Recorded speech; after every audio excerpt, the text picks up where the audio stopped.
Debemos rendir un tributo a Abraham Abulafia no solo por haber nacido en Zaragoza en 1240 y haber tenido una vida intensísima en 1291, sino porque fue un alquimista, un matemático, un físico, incluso adelantó en algunos casos la ley de la relatividad y también la física cuántica. Peregrinó por todo el mundo conocido de la época, por toda la Europa occidental.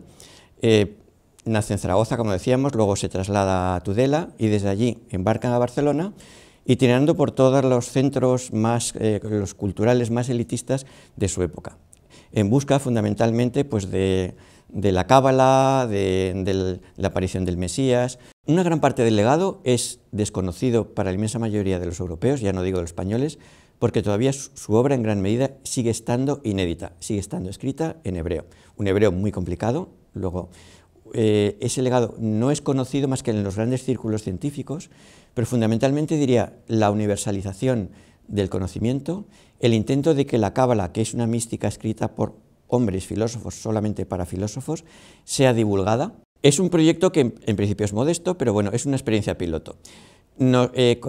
Pensamos en lo siguiente: ¿dónde hay que librar la batalla, entre comillas, de la transculturalidad? ¿Cómo aproximar la herencia judía a nuestros futuros aragoneses, que es evidentemente nuestro proyecto de futuro, es decir, en las aulas? Y hay que hacer un microsite que sea suficientemente versátil. En esas locuciones intentamos que a través de la voz de Abraham Abulafia, simulando evidentemente la voz de Abraham Abulafia, explique, como un gran rabino que él era y un gran cabalista, a los alumnos de primaria o de secundaria, cómo era un hábitat judío, cómo era una judería, cómo era una vivienda privada, cómo ese microuniverso de la vida cotidiana, cómo eran los baños, la importancia, por ejemplo, del agua. A través de estos microsites se creen, que también vamos en esa línea paralela, una serie de currículos o currícula paralelos, transversales, en primaria y en secundaria, en el que lo que significa la cultura judía que nos entraña, como la musulmana o la cristiana, nos hace más libres en cuanto que somos más diversos. Como diría Abulafia en ese sentido, el tronco es más denso y más frondoso en cuanto tenemos más raíces. Los judíos, que una parte de ellos son traductores y son embajadores y sobre todo políglotas, son un nexo de unión de la cultura europea con la cultura andalusía y con la cultura propiamente autóctona.